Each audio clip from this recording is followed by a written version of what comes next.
Барскоон кичи ГЭСинин курулушу аймактын туруктуу өнүгүүсүнө жана энергетикалык коопсуздукту камсыздоого жасалган олуттук кадам. Суу ресурстары бул долбоорду ишке ашырууга толук мүмкүнчүлүк берет. Чакан ГЭСти салууда чет жерде жүргөн Кыргызстандын жараны россиялык компания менен теңме тең инвестор катары чыгып, кол сунганы жергиликтүүлөрдү кубандырып да, сыймыктантып да жатат. Орус жарандары 50%, 50% биздин эле балдар, кыргыз балдар Жалал Абадтык болот, өзү Алабокодан болот. Муратбеков Асылбек деген шакырттардан болот. Ошол анан бизге ар бир жетекчиге айтканда ошо инвестор тапкыла, Чакан ГЭСти кургула, анан ушу досторума айтып, ушундай жерлер бар, ушундай суулар бар, көлдө Барскоон деген суу бар десем, биякты карап, акимдерге чоң рахмат, губернаторго чоң рахмат. Жерин бөлүп берди, анан ушу закладка кылдык. Чакан ГЭСтин буюрса 1 жыл ичинде куруп бүтөт.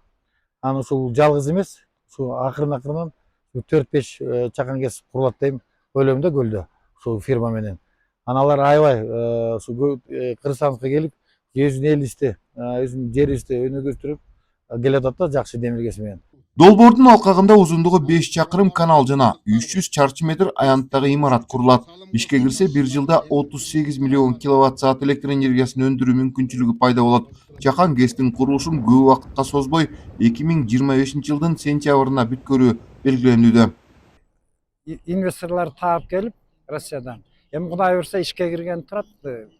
Жанагы турбина генераторларына быйыл эле заказ кылабыз. 10 айдын ичинде даярдалып келет.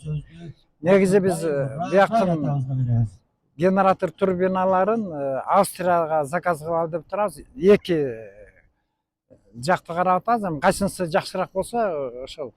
Биринчиден ошо генератор турбиналардын баасы, экинчиси сапаты боюнча да.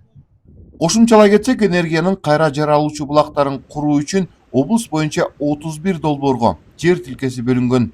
Эксперттер ошо изилдеп келип, өзөндөрдөн, коктоголоктордон түшкөн суунун баарын көлөмүн аныктап келип, анан кийин 11 участкадан 11 участкага ГЭС курууга мүмкүнчүлүк бар экен деп бизге кайрылышкан. Биз ошол максатта конкурстук негизде ушул ишкерлерге ошо жерлерди конкурска коюп берип, бүгүнкү күндө Токой чарбанын тараптан баягы тез аранын ичинде ошо тездик менен ушул ишкерлердин ишине тоскоолдук жаратпай, болгон мүмкүнчүлүгүбүздү колдонуп көмөк көрсөтүбүз.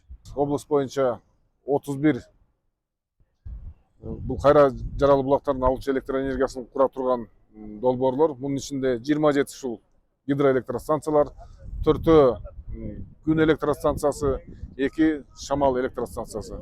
Мына быйылкы жылы Кудай буйрса 4 беребиз. 4 кичи ГЭСтин курулушу бүтөт. Кудай буйрса пайдаланууга беребиз. Андан сырткары дагы мынакей быйылкы жылы 2-ни баштадык. Андан сырткары жылдын аягына чейин дагы 6-тоону Кудай буйрса дагы баштайбыз. Барскоон Чакан ГЭСинин курулушу Жети Көз району боюнча 5-чи болуп эсептелет. Жакын арада Көк Жайык жайлоосундагы ГЭСтин курулушу башталганы турат. Эдил Мелисбек, 7 канал, Ысык Көл облусу.